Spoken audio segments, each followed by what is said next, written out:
Donc là, je modifie le contraste sur l'ours avec ceci. Je peux même tester aussi enlever du contraste. Je vous rappelle que c'est la courbe en forme de S inversée. Mais dans ce cas-ci, il était déjà fade au départ, cet ours. Donc, on a intérêt à le contraster peut-être. Alors, ouvrez vos yeux. J'ai fait du contraste. Ce qui était lumineux est plus lumineux, ce qui était foncé est plus foncé sur l'ours. Il est possible de faire en sorte de récupérer quand même du détail dans les parties claires et foncées. C'est une astuce que je vous donne ici. Si vous mettez un point ici et que vous le bougez comme ça, vous allez voir ce que ça fait sur l'ours, sur ces parties claires. On récupère du détail sur les parties claires éventuellement. En tout cas, elles sont moins lumineuses. Ici, à l'inverse, un point là, on récupère du détail dans les parties foncées. Et ça, c'est vraiment l'astuce pour utiliser au mieux le calque de réglage de type courbe. On contraste avec les deux points au centre, là, et la courbe en forme de S, et on corrige le trop fort contraste éventuellement avec les points extérieurs. Avec ça, vous êtes paré pour faire des corrections couleurs sur des photos et obtenir vraiment ce que vous voulez.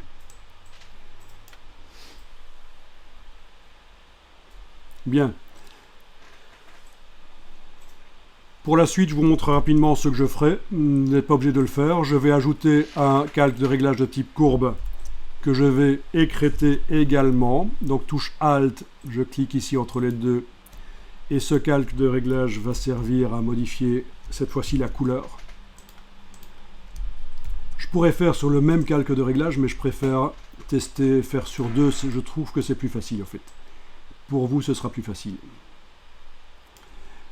Donc, la quantité de rouge vers bleu. Voilà. Je peux également aller à l'intérieur du groupe. On avait celui-ci qui transformait l'ours en rose. Si je me dis, tiens, c'est trop fort, je voudrais que ça soit moins fort. Je vous rappelle qu'on a le curseur opacité qui permet de baisser. Voilà, ça permet de baisser la force du réglage. Et là, il se mélange avec, si je mets à 0%, c'est l'ours original bleu. À 100%, c'est l'ours complètement modifié par ce calque qui est à l'intérieur du groupe. Et entre les deux, ça fait un mélange. Donc vous avez vraiment des astuces pour faire des corrections couleurs assez faciles. Je pense qu'on a vu pas mal là. On a vu pas mal de choses.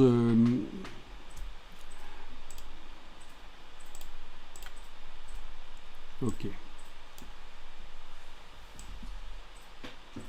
Oui. Là, je suis juste sur le calque de réglage qui servait à corriger le vert. Et